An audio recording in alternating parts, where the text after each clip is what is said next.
तो जैसा कि पिछले एपिसोड में हमने देखा था, सेकंड वर्मिलियन वर्ड वांगलिंग को एक स्पेल भी देते हैं और बोलते हैं कि जब तक एकदम ही ज़रूरत ना पड़ जाए इसे यूज़ मत करना, क्योंकि ये लाइफ फोर्स को ड्रेन करता है।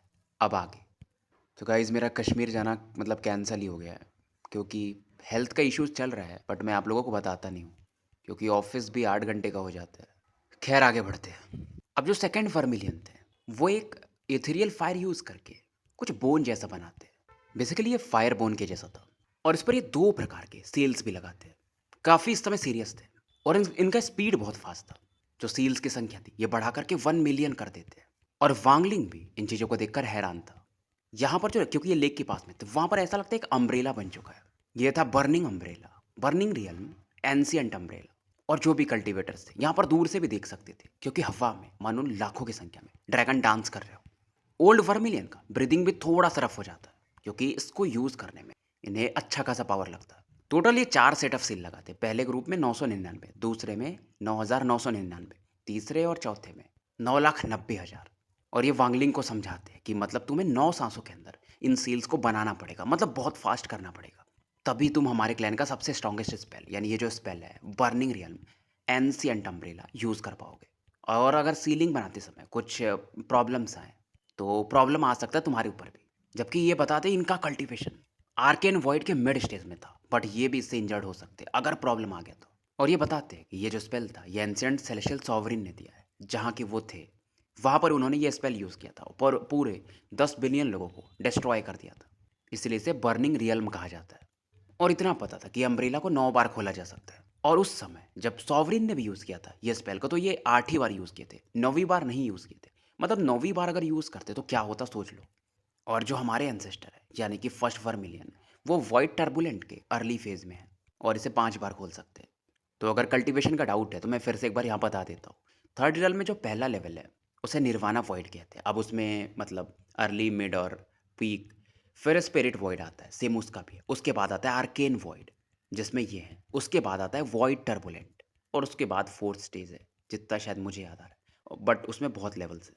और डाव मास्टर ब्लू ड्रीम भी आर्केन लेवल पे ही है। और ये फिलहाल बताते हैं कि देखो ये स्पेल बहुत डेंजरस है, मतलब एक प्रॉब्लम और तुम खत्म हो सकते हो। और शायद ये स्पेल इनकम्प्लीट भी है, क्योंकि एंशिएंट सेलेस्टियल एम्परर बोलो या सॉवरिन बोलो, ठीक है, उन्होंने भी किसी और से सीखा था। लेकिन तुम्हारी समझ थोड़ी ज़्यादा है, इसलिए मैंने ये डिसाइड किया तुम्हें देने का। और वांगलिंग के रोंगटे खड़े हो जाते हैं और ये एक जेड बना के देते हैं कि मतलब सील्स कैसे खोलने हैं, अम्ब्रेला मतलब ओपन कैसे करना है। और जब इसे सीख लो तो जेड को डिस्ट्रॉय कर देना, मतलब कोई और ना सीख पाए। बहुत कम केस में वांगलिंग स्पेल्स को देखकर प्रभावित हो जाता, मतलब एकदम ही ऐसा खींचा चला जाता था। और ये स्पेल उनमें से एक था। बट 9 गिनती में, मतलब 9 सांस में आप ऐसा स्पेल बना लो, मतलब एक्टिवेट कर लो, बहुत बड़ी बात है। और वांगलिंग एक ही चीज़ सोचता है कि अगर एंशिएंट सेलेस्टियल एम्परर ने यह स्पेल नहीं बनाया, उन्होंने किसी से सीखा है, तो किसने बनाया ये स्पेल। और ये इनकम्प्लीट होकर एक रियल्म को डिस्ट्रॉय कर सकता है, तो कंप्लीट होगा तो क्या करेगा। और अब इससे समझ में आता है कि दुनिया कितनी बड़ी है। बाहर की दुनिया में क्या है, वांगलिंग को मतलब जितना जानते जाता है इसे लगता है कि बहुत छोटा है, लेकिन इसका जो डिफाइंग विल था वो और स्ट्रांग होता है कि मैं भी उस लेवल पे जा सकता हूँ। और इसे स्टडी करने के बाद ये जो जेड था इसे ये डिस्ट्रॉय कर देता है। उधर दूसरी तरफ वो जो फायर स्पैरो क्लैन के एल्डर थे, एंसेस्टर थे, वो निर्वाणा वॉइड के अर्ली फेज में थे और फिलहाल स्पेशल बेंडिंग यूज करके हेडक्वार्टर लौट चुके थे। और इनके साथ में लियो जिनबायो था। जिनबायो को फर्क नहीं पड़ता, मतलब उसने ऐसा खुद को चीट किया था खुद को कि वो सच में 6th जनरेशन का वर्मिलियन बर्ड एम्पर है। और फिलहाल ये सी ऑफ फायर की तरफ बढ़ रहे थे और ये दरवाजे के पास पहुंच चुके थे, मतलब जहां से अंदर एंटर करना था। एंसेस्टर काफ़ी एक्साइटेड था और दरवाजे के पास नील डाउन होता है और बोलता है अंदर की तरफ, मतलब इशारा करके कि मास्टर, आपका ये ताज 6th जनरेशन का वर्मिलियन बर्ड आपको गिफ्ट करने के लिए लाया है, ताकि आपकी इंजरीज रिकवर हो जाए। जिनबायो के रोंगटे खड़े हो जाते कि इस बंदे का भी एक मास्टर है, थर्ड स्टेप कल्टीवेटर का, मतलब बहुत बड़ी बात है। और थोड़ी देर तक ये खड़ा रहता है, मतलब अंदर से कुछ आवाज़ नहीं आता। जिनबायो और शॉक्ड था। धीरे धीरे वो मानो अपने डाउ ऑफ डिसेप्शन से जागने लगा था, मतलब अपने रियल फॉर्म में। अंदर से आवाज़ आती, एक ब्लरी आवाज़ कि 6th generation vermilion bird, fire स्पैरोग्लैन का एंसेस्टर। रेस्पेक्ट में जवाब देता है हाँ, कि मैंने इसके ब्लड को भी डिवोर किया था, सब चीज़ सर्च करके देखा था, ये सच में है, मैंने इसे फॉलन लैंड से पकड़ा है। आवाज़ थोड़ा सा कहती है ओके। अब जिन बायो की फटने लगती है, मतलब इस डर की वजह से ये पूरी तरह से जाग जाता है और ये सोचता है यार मैंने तो बहुत कर दिया। अब ये पैनिक करने लगता है, क्योंकि भाई कोई बंदा अगर थर्ड स्टेप कल्टीवेटर को स्लेव रख सकता है तो आप सोच लो कितना पावरफुल होगा। क्योंकि अब इसे ये डर लगता है कि अगर वांगलिंग आ भी जाए तो वो भी इसे नहीं बचा सकता, खुद को भी नहीं। फिर से आवाज़ आती है कि ठीक है, उसे अंदर भेजो। लिऊ जिनबायो एक्सप्लेन करने की कोशिश करता है, बट फायर स्पैरो क्लैन के एंसेस्टर इसे अंदर फेंक देते हैं। और जब अंदर जाता है जिनबायो तो कुछ ऐसी चीज़ें देखता है कि ये भूल नहीं सकता था। ये ऐसी दुनिया थी अंदर में जहाँ पर न तो ज़मीन था, न तो आसमान था, बस आग ही आग था। न तो तारे थे, मतलब कुछ भी नहीं। और ये जो आग का कलर था वो 7 कलर का था। इसमें ब्लैक और वाइट मिक्स नहीं थे। और इस आग के बीच में एक फिगर को देखा जा सकता था। ये फिगर आर्मर के बीच में बैठा था और इसके आसपास एक 7 कलर की वर्मिलियन बर्ड फ्लैश कर रही थी।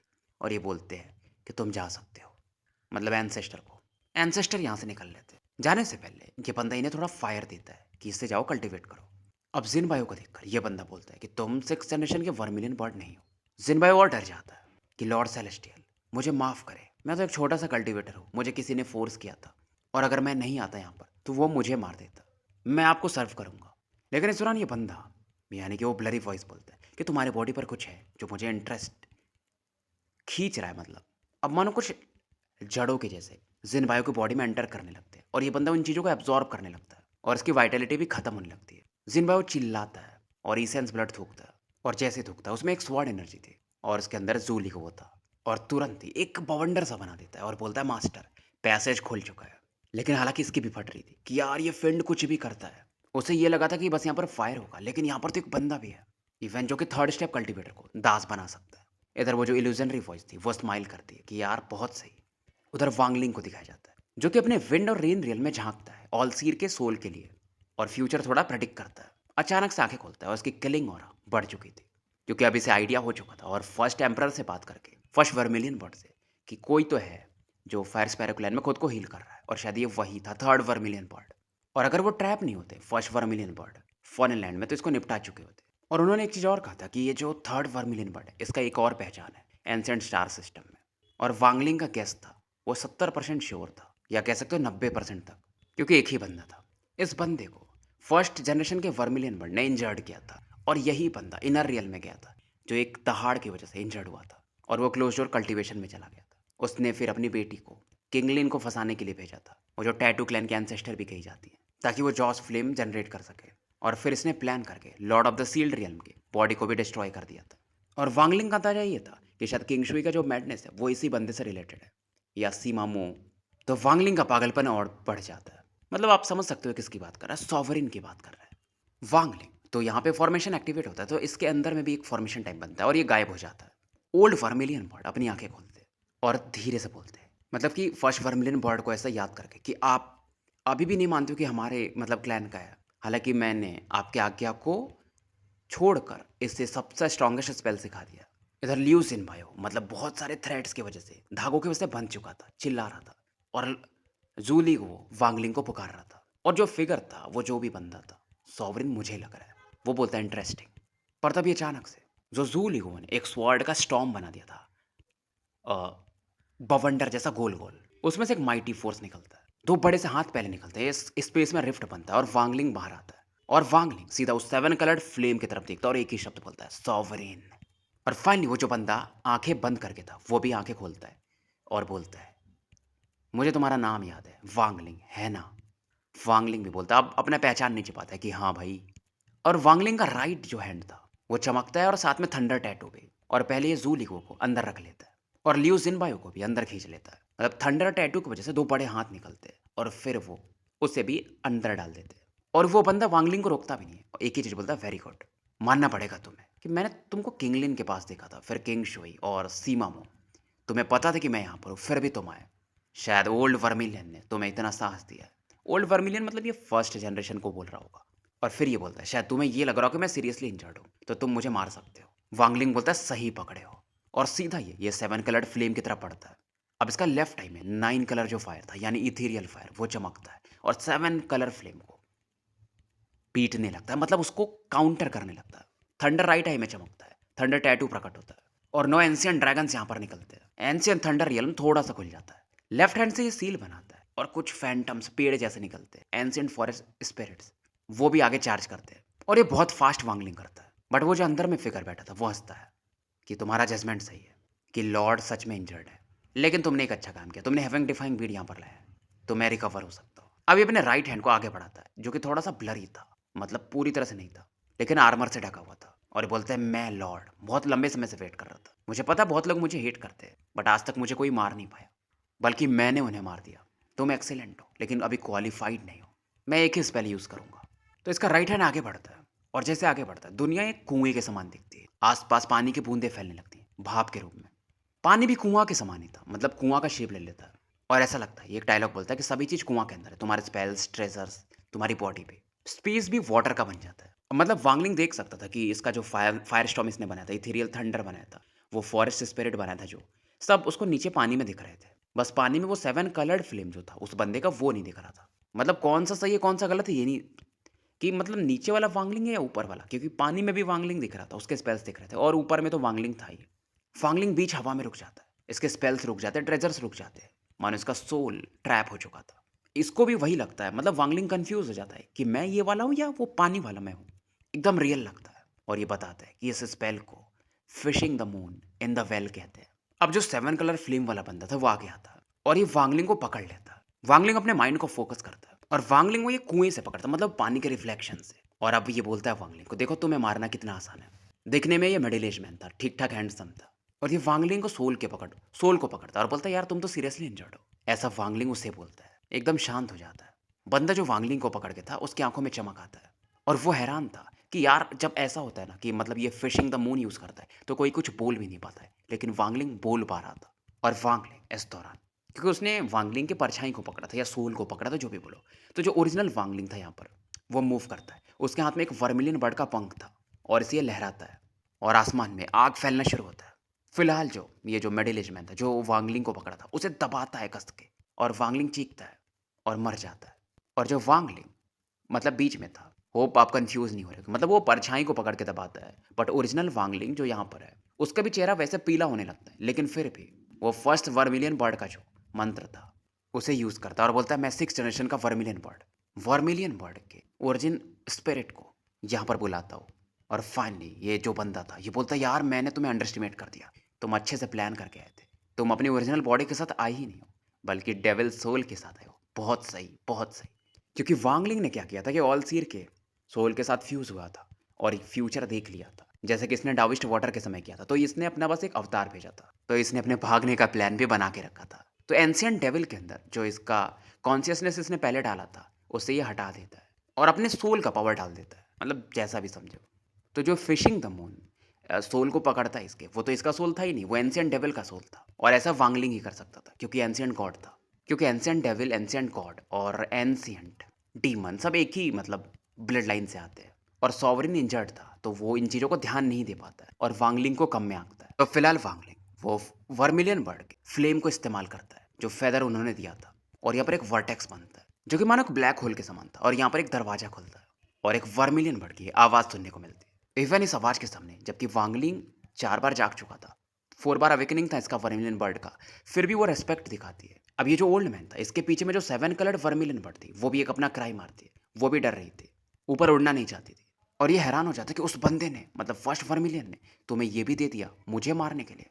और यहाँ पर टेम्परेचर काफ़ी बढ़ने लगता है और वांगलिंग कुछ चीज़ें देखता है जो ये भूल नहीं सकता था। तो वो जो वर्टेक्स खुलता है, जो दरवाज़ा खुलता है, वहाँ से एक वर्मिलियन बर्ड का पहले चोंच दिखता है। वो इतना बड़ा था कि आसमान को कवर कर लेता है। ये था वर्मिलियन बर्ड का ओरिजिन स्पिरिट। और ये वर्मिलियन बर्ड का सबसे इंपॉर्टेंट ट्रेजर था ये पंख, क्योंकि ये जो वर्मिलियन बर्ड थी ये फर्स्ट जनरेशन वर्मिलियन बर्ड अपने घर से लेकर आए थे, यानी यहाँ से बाहर जहाँ भी रहते रहे होंगे पहले वो। ये लिविंग वर्मिलियन बर्ड थी, उसका स्पिरिट था। आग और बढ़ने लगता है, स्पीड भी काफ़ी था, और इस वर्मिलियन की आंख एकदम गुस्से में थी और इसका चोंच सीधा सॉवरिन या जो भी बोले इस 7 कलर्ड फायरमैन पर अटैक कर देता है। अब ये मिडिल ईस्ट मैन भी इसे काउंटर करने के लिए 7 कलर्ड फ्लेम को आगे बढ़ाता है और 7 कलर्ड इसकी जो वर्मिलियन बर्ड थी वो तो कोलैप्स कर जाती है और ये बंदा खून की उल्टी करता है। अब ये चिल्लाता है अर्थ वाटर फायर विंड। जैसे अर्थ बोलता है तो यहाँ पर एक जमीन प्रकट होता है, वाटर बोलता है तो पानी प्रकट होता है अर्थ के ऊपर में, फायर बोलता है तो एक फायर भी आ जाता है 7 कलर्ड, और फिर ये विंड बोलता है तो 4 एलिमेंट्स को ये यूज कर सकता था और वर्मिलियन बर्ड के चोच की तरफ बढ़ा देता है। वांगलिंग देख रहा था चाहे ये वर्मिलियन बर्ड थी चाहे ये जो भी सॉवरिन या जो भी था, इनके पावर्स अलग लेवल पे थे। मास्टर सी मोड डाविस्ट वाटर कंपेयर में ही नहीं थे। और वांगलिंग के पास सही समय था, ये जानता था ये ज़्यादा देर तक टिक नहीं सकता है। फिलहाल ये सॉवरिन इंजर्ड है तो इसे मार दिया तो ये सर्वाइव कर सकता है। और अब वांगलिंग को समझ में आता कि फर्स्ट वर्मिलियन बर्ड का क्या प्लान था। वांगलिंग अंदाजा लगा लेता है कि फर्स्ट वर्मिलियन बर्ड का प्लान क्या था, कि वो वांगलिंग से इसको मरवाना चाहते थे इस बंदे को, लेकिन इतना खतरनाक प्लान। और अब इसे ये समझ में आता है कि सेकंड जनरेशन के वर्मिलियन बर्ड ने मुझे वो स्ट्रॉन्गेस्ट स्पेल इसलिए दिया ताकि वो मेरी मदद कर पाए, क्योंकि उन्हें समझ में आ गया था कि फर्स्ट वर्मिलियन बर्ड क्या करवाना चाहते हैं। और क्योंकि भाई ये वांगलिंग मैच ही नहीं था इस बंदे का, यानी फर्स्ट वर्मिलियन बर्ड का प्लान जो था वो वांगलिंग के लिए सही नहीं था। अगर सेकंड जनरेशन के वर्मिलियन बर्ड इसकी मदद नहीं करते, मतलब वो स्पेल नहीं देते, तो वांगलिंग अब सील्स बनाना शुरू करता है फर्स्ट ब्रेथ। इधर वर्मिलियन बर्ड जो थी उसका जो चोंच था वो विंड से टकराता है, तो शॉक वेव चारों तरफ फैलता है। और वांगलिंग इधर सील्स बना रहा था, सांस सांस तक ये जा चुका था। और इस समय एक जायंट फायरबॉल यहाँ पर प्रकट होता है। फिलहाल वो जो 7 कलर्ड फ्लेम था वो कोलैप्स कर चुका था, दूसरा शॉक वेव फैलता है। वांगलिंग दूसरा सेट ऑफ सील्स बना चुका था। फायरबोन पर कुछ ब्रांचेस आने लगते हैं, तीसरा चौथा सांस निकल चुका था। और वो जो वाटर वेपर वाला अटैक था वो इस समय वर्मिलियन बर्ड के पीक से यानी चोंच से टकरा रहा था, और इसका चोंच हल्का सा कट जाता है। तो वर्मिलियन बर्ड गुस्से में थोड़ा सा मुंह से हवा फेंकती है, और जो होली लैंड था उसे ये बंदा यूज करता है सॉवरेन, जिसकी वजह से वर्मिलियन बर्ड का जो चोंच था फाइनली कोलैप्स कर जाता है। तो तीसरा शॉकवेव फैलता है और फायर स्पैरो क्लैन का होली लैंड कोलैप्स करना शुरू हो जाता है। और जो वर्मिलियन बर्ड ने हवा फेंका था उसकी वजह से क्रैक्स और ज्यादा बढ़ते जाते हैं। और सॉवरेन इस दौरान हल्का सा अपना ब्लड निकालता है, और ये जो इसका अर्थ वाला लास्ट लेयर था उसमें इस ब्लड को ये अब्सॉर्ब करा देता है और वर्मिलियन बर्ड की तरफ बढ़ा देता है। लेकिन जब कोलिजन होता है तो ये भी खून के उल्टे करता है, और ये वांगलिंग की तरफ देखता है काफी गुस्से में। वांगलिंग भी शॉक वेव से हिट हो जाता है। ब्लड तो आ रहे थे, लेकिन ये लगातार सील्स बना रहा था, और अब तक ये 1 मिलियन से ज्यादा सील्स बना चुका था। सॉवरिन जब इसे देखता तो उसकी और फटती है कि उस बंदे ने तुम्हें ये स्पेल सिखा दिया। लेकिन सॉवरिन जब आगे आ रहा था तो वांगलिंग वो जो एंशिएंट फॉरेस्ट स्पिरिट यूज कर रहा था, आई गेस वो ग्रीड का ट्रेजर है, तो वो सॉवरिन को काउंटर करने के लिए बढ़ता है। सॉवरिन एक हैंड प्रिंट अटैक बनाता है, मतलब पाम अटैक, और फॉरेस्ट स्पिरिट की तरफ बढ़ा देता है। और वुड स्पिरिट को ये पाम सीधा भेज देता है और वांगलिंग की तरफ बढ़ता है। इधर वांगलिंग मतलब 9वें सांस की बारी थी, आखिरी सेल शायद ये बना रहा था। एकदम हाथ खूनी लाल हो चुके थे, हाथ मूव भी नहीं कर पा रहे थे। 2 मिलियन सेल से बना चुका था, जो कि इस बोन के साथ फ्यूज हो जाते हैं और एक बोन अम्ब्रेला बनता है, वही रियल्म बर्निंग एंशिएंट अम्ब्रेला। और वांगलिंग चिल्लाता है इसका नाम लेकर, और वो पाम अटैक आ चुका था।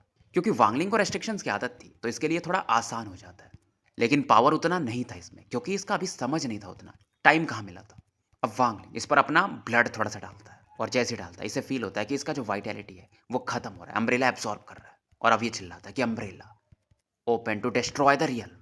तो एक आग की लपटों से घिरा हुआ छाता आगे बढ़ता है, और फायर तो और बढ़ चुका था क्योंकि इसमें से हीट वेव निकल रही थी, और पाम प्रिंट जो था सॉवरेन का वो खत्म होने लगता है। सॉवरेन का एक्सप्रेशन बदलने लगता है, और छाता अब धीरे धीरे अभी तो खुलना शुरू हुआ था, और इसमें से जो आग की लपेटें निकल रही थी वो रियल्म को डिस्ट्रॉय कर सकती थी। आग का कोई कलर नहीं था, इनविजिबल फायर हो रहा थी। बस 10% छाता खुला था, पाम प्रिंट आ चुका था, और धीरे धीरे 10% के पावर पे ही ये पाम प्रिंट डिस्ट्रॉय हो जाता है। बट आग की लपेटें आगे बढ़ती है, हर तरफ फैलने लगती है, मानो आग की बारिश हो रही हो।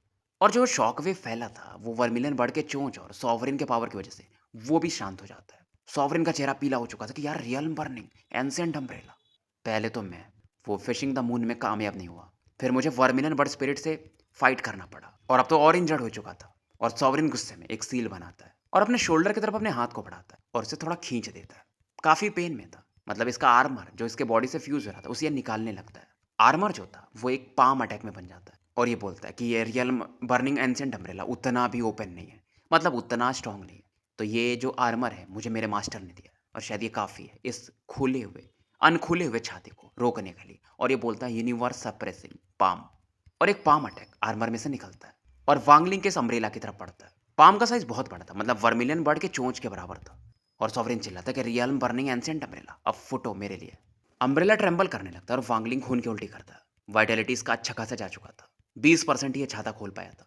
वांगलिंग थोड़ा पीछे जाता है और अम्ब्रेला में इसका जो वाइटैलिटी था और ज़्यादा एब्जॉर्ब होता है। बट वांगलिंग को गुस्सा आता है क्योंकि अम्ब्रेला कोलैप्स करने वाला था। ये चिल्लाता है एक्सप्लोड। अम्ब्रेला एक्सप्लोड कर जाता है, और पूरा जो फायर स्पैरो क्लैन का ये होली लैंड था कोलैप्स कर जाता है, और वो जो पाम प्रिंट अटैक था वो भी डिस्ट्रॉय हो जाता है। उधर वो एंसेस्टर फायर स्पैरो क्लैन का कल्टीवेट कर रहा था, अचानक से आंखें खोलता है, दरवाजे की तरफ देखता है क्योंकि दरवाजा कोलैप्स कर चुका था। बहुत फास्ट था, इसके पास भी समय नहीं था कि रिएक्ट कर पाए, तो उस फोर्स की वजह से ये भी खून की उल्टी करता है और भागता है। वांगलिंग इधर दरवाजे की तरफ से भागता है। सॉवरिन एकदम चिल्लाते हुए वांगलिंग की तरफ बढ़ता है।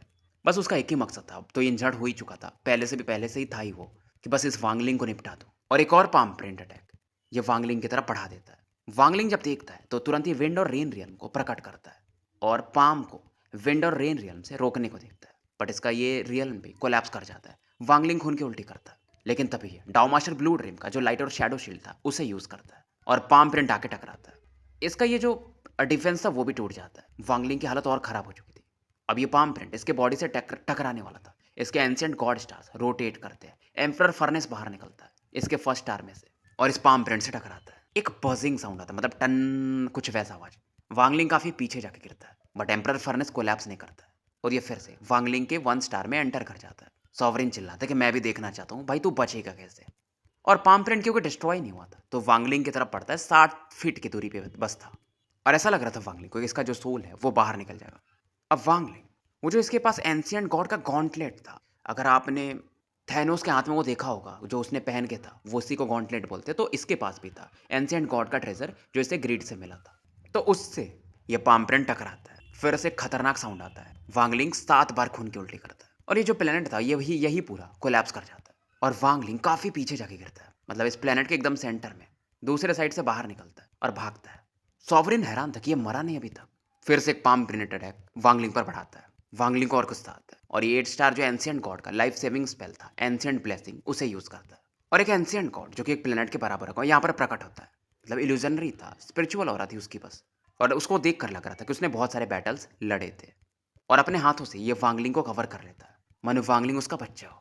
और सॉवरिन का जो पाम अटैक था इस एंशिएंट गॉड के पीठ से टकराता है और पाम प्रिंट कोलैप्स कर जाता है, मतलब ये मच्छर के समान था इस एंशिएंट गॉड के सामने। सॉवरिन भी हैरान था। वो फिर से स्पेल यूज करने वाला था, तभी एंशिएंट गॉड मूव करता है। और क्योंकि ये जो एंशिएंट ब्लेसिंग्स होता है, ये बस ऐसा नहीं है कि बस डिफेंस कर सकता है, ये अटैक भी कर सकता है। अब ये एंशिएंट गॉड पलटता है और सॉवरिन की तरफ देखता है कि बैंड के, और एक पंच मारता है। इसके 8 स्टार्स रोटेट कर रहे थे। सॉवरिन के पास समय नहीं था कि ये डॉज कर पाए और ये खून की उल्टी करता है। सीरियसली इंजर्ड और ज़्यादा हो जाता है, काफ़ी पीछे जाके गिरता है क्योंकि वर्मिलियन बर्ड के चोच ने इसे इंजर्ड किया था, फिर रियल बर्निंग अम्ब्रेला ने। अब तो ऐसा लग रहा था इसके जो 10,000 साल पुराने इंजरीज थे वो फिर से बाहर आ चुके थे। एंशिएंट गॉड अब गायब हो जाते हैं, फिर से गॉन्टलेट में वापस चले जाते हैं। वांगलिंग का गुस्सा और बढ़ जाता है और अब ये ब्लडी स्वॉर्ड निकालता है और सॉवरिन की तरफ चला के मारता है। सॉवरिन कुछ अलग ही ट्रेजर्स निकालता है और इस ब्लडी स्वॉर्ड को ब्लॉक करता है। वांगलिंग जानता था कि फिलहाल इसके पास समय नहीं। एक सांस भर ये रुका हुआ था, मतलब शायद नहीं तो निपट जाता। ये ब्लड स्वॉर्ड को पकड़ता है और गायब हो जाता है यहाँ से, मतलब भाग रहा था। स्पेशल बेंडिंग यूज करता है, बट सॉवरिन की आवाज इसकी तरफ पहुंचती है। वांगलिंग रुक जाता है कि वांगलिंग, तुम बोल्ड हो, तुम क्रूएल हो, तुम डिसिसिव हो, तुम धूर्त हो। क्या तुम मेरे सोल्जर बनना चाहोगे? तो मैं तुम्हारी वाइफ को रिसरेक्ट कर सकता हूँ, उसके सोल को, इवन पूरी तरह से, मतलब उसकी बॉडी को भी। वांगलिंग सोचता है, उसकी आंखों में मैडनेस था। ये इसकी तरफ देखता है। इस दौरान ये सोचता है, क्या मैं अगर सीमा मो की जगह होता, उसकी बहन अगर वानेर होती सीमा मो की, तो मैं क्या चूज करता? शायद वही दिन आ जाए। और सॉवरिन यहाँ पर रुकता नहीं है, ये बताता है कि 1200 साल पहले ये तुम्हारा नाम सुनने में आया था कि तुम कल्टीवेशन इसलिए कर रहे हो ताकि अपनी वाइफ को जिंदा कर सको। सॉवरिन की वॉइस थोड़ी वीक थी, बट ये वांगलिंग के दिल पे जाके सीधा वार कर रही थी कि तुम्हारी वाइफ को जिंदा कर सकता हो। और ये बोलता है कि मुझे पता है तुमने बहुत सारे लोगों से पूछा भी है कि तुम्हारी वाइफ को कैसे ला सकते हैं, बट अभी तक तुम्हें कोई सही सॉल्यूशन नहीं मिला, कोई तुम्हारी मदद नहीं कर पाया। तुम्हें ये लग रहा होगा कि मैं सीरियसली इंजर्ड हूँ तो मैं ऐसा कैसे कर सकता हूँ। हार्ट सही बोल रहे हो, सही सोच भी रहे हो कि हाँ, अगर मैं इंजर्ड नहीं भी होता तो शायद तुम्हारी वाइफ को रिकवर नहीं करवा पाता। लेकिन मेरे जो टीचर हैं एंशिएंट सेलेस्टियल सॉवरिन के बराबर के लेवल के, वो एंशिएंट वर्ल्ड में भी काफ़ी फेमस है, तो मैं अपने मास्टर की मदद ले सकता हूँ और इवन तुम्हारा सन को भी रिसरेक्ट किया जा सकता है। वांगलिंग एकदम फ्रीज हो जाता है और एक ही चीज़ इसका शर्त है कि तुम मेरे बस सोल्जर बन जाओ, तो मैं तुम्हारे लिए सब चीज़ें कर सकता हूँ।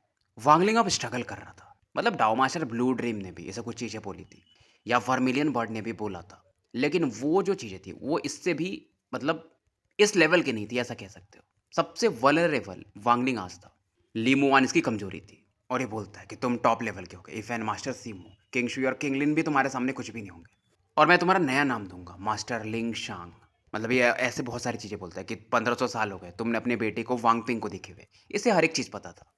तुम मेरे स्लेव नहीं बनोगे, बस मेरे ऑर्डर्स को थोड़े सुनोगे, तुम्हारा अपना फ्रीडम रहेगा। लेकिन वांगलिंग जानता था ये चीज़ें करूंगा तो सेटुनान से मेरी दोस्ती खत्म, किंग शुई से खत्म, इनर रियलम से पूरे रिश्ते खत्म, वो दुश्मन बन जाएंगे और वांगलिंग उनके सामने खड़ा नहीं हो सकता था फिर।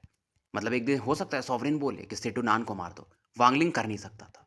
वांगलिंग के चेहरे पर एक अलग स्माइल था, थोड़े से आंखों में ब्लड भी देख रहे थे, चेहरे से ब्लड आ रहे थे। वानेर यानी लिमुआन इसकी सबसे बड़ी कमजोरी थी और इसकी सब कुछ थी।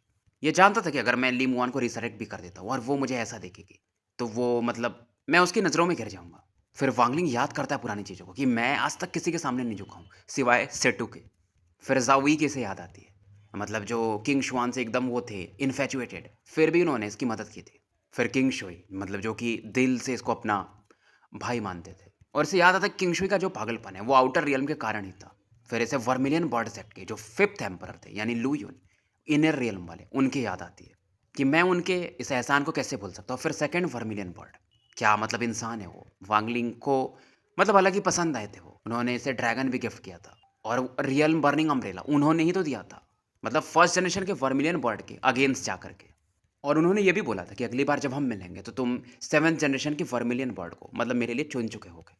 लेकिन वांगलिंग ने सीमो की मेमोरीज को भी देख लिया था। फिर डाउ master blue dream first generation vermilion bird, तो फिर ये डिसीजन ले लेता है कि मैं मास्टर सीमो जैसा नहीं बनना चाहता हूँ, मैं उन लोगों का विश्वास नहीं तोड़ सकता। चलो ठीक है, मैं मानता हूँ सीमो अच्छे इंसान है, मतलब भाई उन्होंने जो किया सब चीज़ छोड़ दिया बस एक ही चीज़ के लिए, एक इंसान के लिए, लेकिन मैं नहीं कर सकता क्योंकि हम पपेट्स बन जाएंगे, मेरी वाइफ और बच्चे जिंदा भी हो गए तो ऐसा नहीं हो सकता। तो वांगलिंग एक ही चीज़ बोलता है, अगर तुम्हारे टीचर मेरी वाइफ और मेरे बच्चे को जिंदा कर सकते तो मैं वांगलिंग मैं खुद भी कर सकता हूँ, मैं खुद उनको रिसरेक्ट करूंगा। और वांगलिंग यहाँ से गायब हो जाता है। हालांकि जाते जाते इसकी आंखों में आंसू थे, वो वानेर और पिंगेर के लिए थे। ये सोचता क्या तुम दोनों मुझे ब्लेम करोगे कि मुझे ऑफर मिला था बट मैंने उसे ठुकरा दिया। तो इधर जो फायर स्पैरोक्लेन था ये आधा डिस्ट्रॉय हो जाता है। धीरे धीरे वांगलिंग आगे बढ़ता है और कन्फ्यूजन इसका शांत हो जाता है क्योंकि अभी इंजरी भी बहुत ज़्यादा थी, इसे रिकवर करना था। फिजिकल रिकवरी तो सही था क्योंकि एंसेंट गॉड बॉडी था। और वांगलिंग फिर से बोलता है कि वानेर मेरे पे विश्वास रखो, एक दिन मैं तुम्हें जिंदा करूंगा। फिर हम पिंगेर के साथ अच्छे से रहेंगे माउंटेन विलेज में जा करके, जहाँ मैं कोई ना जानता हूँ। और मैं पिंगेर को सिखाना चाहूँगा, मतलब वो क्राफ्टिंग कैसे करते हैं जो वो मेरे फादर ने मुझे सिखाया था। स्पेशल बेंडिंग के थ्रू एक अपेंडेंट प्लेनेट पर ये प्रकट होता है और यहाँ पर बैठकर ये कल्टीवेशन करता है और मन में बोलता है कि अब समय आ चुका है घर जाने का। इस दौरान एक और रास्ता था ना सील्ड रियल फॉर्मेशन के अलावा जिसके थ्रू ये घर जा सकता था, वो मिस्टीरियस वुमेन ने इसे बताया था जो अंदर में थी, स्पेशल क्रैक के अंदर में, जो कि क्लाउड सी स्टार सिस्टम की तरफ से निकलता था। मतलब वांगलिंग उस जेड को यूज करके कभी भी वहां पर उस स्पेशल क्रैक में वापस जा सकता था। इसमें बहुत सारे रेस्ट्रिक्शंस थे जेड में, और वांगलिंग कुछ को समझ पाया था कुछ को नहीं भी। और क्योंकि ये रेस्ट्रिक्शंस इसके हिसाब से दूसरे दुनिया के थे, बट वांगलिंग ग्रैंड मास्टर था तो 70% चीज़ें तो समझ जाता है और इसे आइडिया हो जाता है कि ये लेडी सही में सही कह रही थी कि इसके मदद से मैं स्पेशल क्रैक में वापस जा सकता हूँ। वांगलिंग फिर सोचता है कि नहीं अभी नहीं जा सकता, पहले रिकवर करना पड़ेगा, क्या पता वो मिस्टीरियस वुमेन मेरा फ़ायदा उठा ले। फिर ये सोचता है क्या वो सच में सॉवरिन था, क्योंकि उस बंदे ने कहा तो था वो सॉवरिन है। बट वांगलिंग अभी भी सोच रहा था कि यार उस बंदे के पास वर्मिलियन बर्ड ओरिजिन स्पिरिट से फाइट करने का पावर था, फिशिंग द मून वाला टेक्निक था। मास्टर सीमो के बारे में भी जानता था, मेरे बारे में भी जानता है, क्या पता शायद ये वही है। इसका भी कल्टीवेशन फायर है, 7 कलर्ड वर्मिलियन बर्ड है इसके पास, शायद वो थर्ड वर्मिलियन बर्ड भी है, बट सच में सॉवरिन है। फिर वांगलिंग को याद आता है कि यार एक बंदा मुझे मिला था डेमन स्पिरिट लैंड में, आई गेस वो ड्रैगन क्लैन का बोल रहा था कि वो सॉवरिन का डिसाइपल है और वो भी फायर स्पेल यूज़ करता था। तो वांगलिंग इन चीज़ों को कंबाइन करता है और ये फिर श्योर हो जाता है कि थर्ड वर्मिलियन बॉडी सॉवरिन है। इसी की वजह से सॉवरिन काउंसिल वाले फॉलन लैंड के बारे में जानते हैं और कुछ कर नहीं पाते क्योंकि सॉवरिन की खुद फाटती है फर्स्ट वर्मिलियन बर्ड से खास करके। लेकिन फिर ये सोचता है कि यार किंग लिन ने एक चीज़ कहा था कि सॉवरिन का जो इसेंस है वो इसेंस ऑफ ओरिजिन है, बट इस बंदे ने तो लॉ ऑफ ओरिजिन यूज़ ही नहीं किया। सॉवरिन 10,000 साल से ज़्यादा कल्टीवेट कर चुका है, बहुत धूर्त है, इनर रियल्म से फाइट कर चुका है। हालांकि मिडिल एज मैन ने बोला कि वो सॉवरिन है, बट ऑरा मुझे अभी भी अलग लग रही है, उतना भी पावरफुल नहीं। वांगलिंग को आंसर नहीं मिलता है। फिलहाल ये पिल्स खाता है और कल्टीवेशन में लग जाता है, मानो ये सराउंडिंग के साथ मर्ज हो चुका था। और अगर कोई आए भी तो लेक के आसपास दिखे तो उसे पता भी नहीं चलेगा कि यहाँ पर कोई बैठा हुआ है। समय निकलता है, 3 दिन निकल जाते हैं। इसके ओरिजिन सोल की जो इंजरीज थी वो इंप्रूव नहीं होते हैं, लेकिन फिलहाल स्टेबल हो गया था इसका ओरिजिन सोल। फिजिकल इंजरीज लगभग रिकवर हो चुकी थी और ये जानता था इसे जल्दी करना पड़ेगा क्योंकि वो जो सॉवरिन या जो भी था वो कुछ लोगों को इसके पीछे भेजेगा। फॉनलैंड ये जा नहीं सकता था क्योंकि बाहर में इसके बहुत सारे लोग वेट कर रहे होंगे फॉनलैंड के बाहर में। अचानक से एक दिन ये आंखें खोलता है और कुछ फील करता है। इसका मतलब वो सेंसेस बहुत स्ट्रांग हो गए थे, कुछ गड़बड़ होने से पहले पहले फील हो जाता था।